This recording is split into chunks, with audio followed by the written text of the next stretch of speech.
First of all, I didn't get out until about 1:40 in the morning, so I think things had calmed down a little bit. So, but I had Bill and Johnny take me out. It was good, no problems at all. Yeah, that was pretty wild. Our security guys. Okay, I was going to say, who are those guys? Yeah, security guys. Take us back. I mean, Saturday night was a night that I'm sure you'll never forget. Raptors fans certainly will never forget.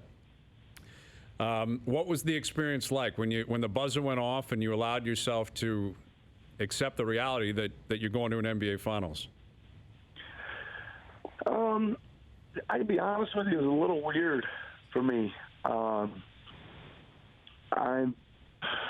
It felt a little weird to be in celebratory mode for me. I know that's probably an old coach just saying, we still got games to play, that kind of stuff. But I was extremely happy for everybody that there was so much joy in the building and around the city.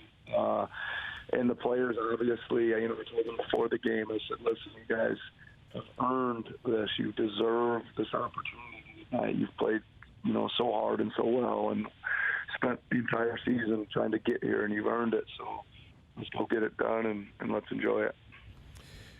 When you guys were down 2-0 coming back, you did a conference call, and someone relayed the percentages to you. Historically, in NBA history, teams that are down 2-0, the likelihood of them coming back and winning the series. And here was your response to that question. That can't be right. That can't be right. Check the figures. No, I don't know. I don't really give a crap about that. I just want our team to come play their ass off tomorrow night and get one game, and it changes the series. Did you really believe that at that point? Yep. I just I knew we had to get home here, and I knew we were going to bounce back. I thought we completely outplayed them in game one and just didn't get the ball to bounce our way. I felt good about where we were at, and I did believe it, yeah.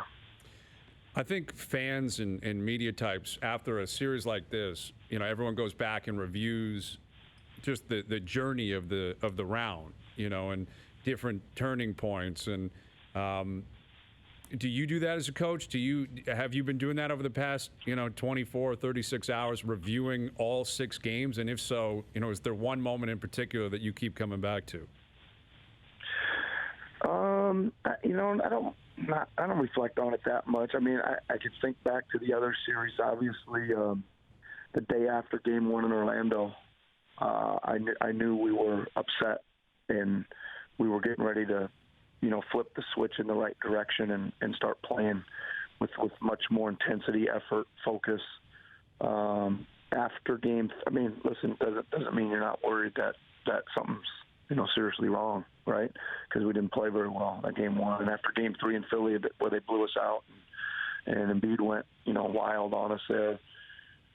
The next day we got together, and I just thought we had a decent plan going forward, and I thought our guys thought so too. I felt a need for a plan, and we gave them one, and I thought they bought in totally, and they gave us their feedback, and I really thought together we would go get the next game, and we did. So the Milwaukee series, I don't know. I felt it all the way because I thought if we were going to come out and not be able to handle something, it would have been Game 1 after that, buzzer-beating shot. That was a very emotional game, and we had to get on the plane the next day and get ready to go. And we came out and played with such toughness in Game 1. I thought we had a chance in that series to get through it. With Raptors head coach Nick Nurse. Coach, one of the big moments in the series, whether you want to agree with it or not, is the Drake massage on the sidelines. I know you said after the game, you said you were in the moment, you didn't even know what was happening. But did you watch the highlights of that and think, what the hell's that guy doing, massaging my shoulders in the middle of a game, or is that something that you don't even care about? First of all, I really like him. He's really nice to me. All the time, he's really nice to me. I did not till the next day that he'd done that. So it was. I said actually what I said was either I was really focused or he's got really soft hands. That was my response. But no, I'm good. Like I said, there's so much going on, around everything. But I always say just let me get my team to the practice floor. Get our team to the practice floor. Let it get us to the game floor, and you really do focus in, and all the crowd and music and stuff going around is exciting, but you don't really notice that much of it. Well, if that's what's coming with an Eastern Conference final, what do you think Drake has planned for the NBA Finals? Just full bro hugs on the sidelines. We'll have to wait and see. I guess. Yeah, it's a cliffhanger. With Nick Nurse, the head coach of the Raptors. Game 1 NBA Finals Thursday night. You can hear it right here on TSN 1050. Kawhi Leonard, obviously another spectacular series for him. After the game, after the win, Masai Ujiri was on the court, and Ernie Johnson from TNT asked him about that acquisition, and here's what Masai said post-game. How'd that Kawhi Leonard trade work out for you? He's been unbelievable. He's the best player in the league, and we're happy he's in Toronto. Would you double down on that statement that he's the best player in the league right now? You know what? I don't think I would say that. He doesn't have to take a backseat to anybody. But what I think is this: he's really about team basketball. I'd say he's the best team player in the league, and I think he shows that with scoring. Obviously, that's usually what the best player in the league gets, attached to him. But he defends. He had some incredible rebounds.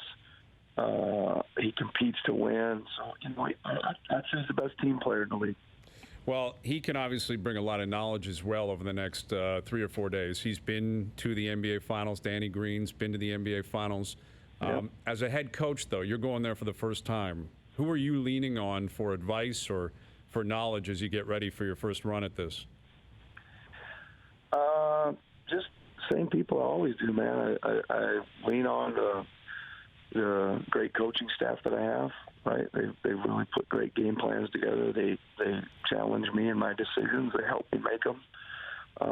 And then our players, it's a two-way dialogue that when they have ideas, we listen, and when we have ideas, we don't we present them and get feedback from them. And so far, it's been pretty good. We're all just sticking together and doing what we do.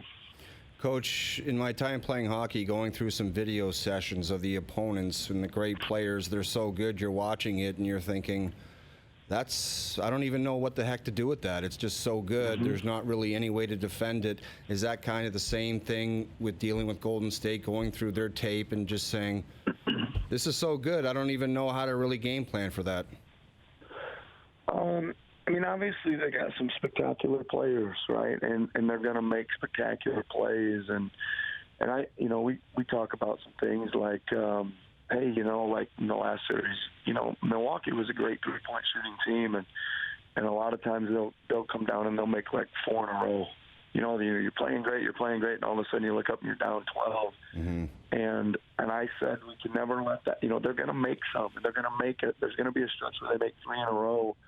And we just take the ball out and get to the next play. Don't no emotion, no body language, no shoulder shrugs, no nothing. Let's just I'll be delivering some of that same thing. Curry's going to come down, go around his back 3 times, and step back from 35 feet and make some shots.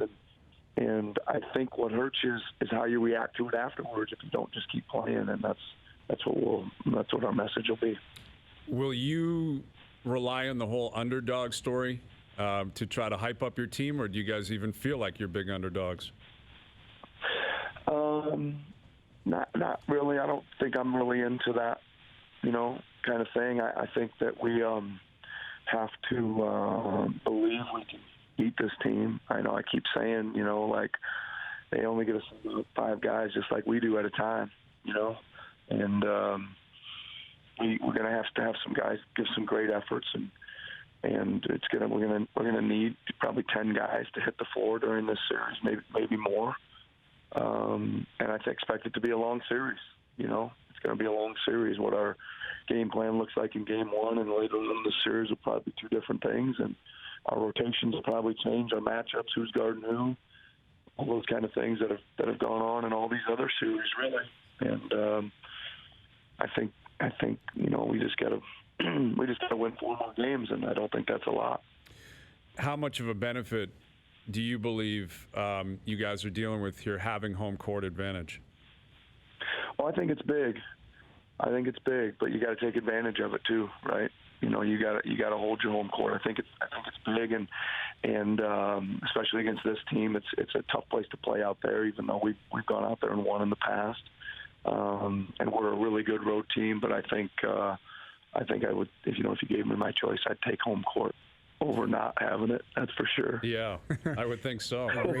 Yeah. Just before you came on, we were complaining about how stretched out the finals schedule was. Are you fine with that? Is that something you can use for your benefit, or would you rather have the games kind of every second night?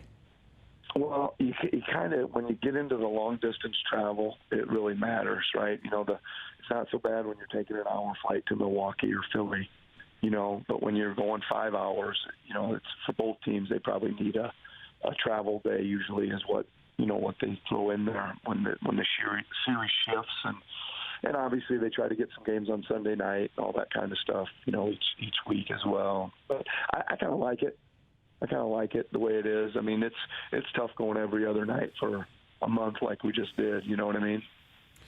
Well, it's going to be one hell of a ride. We can't wait for Thursday night. Congrats on getting here. Obviously, it was an incredible accomplishment so far, but as you guys keep saying, there's still 4 more to go, and I think I can speak for everyone in Toronto and probably throughout the country. Everyone's backing you guys, and we're looking forward to seeing where you take it. So best of luck starting Thursday night, and as always, we appreciate you finding some time for us. Hey, thanks a lot. Appreciate all the support, really do. Thank you.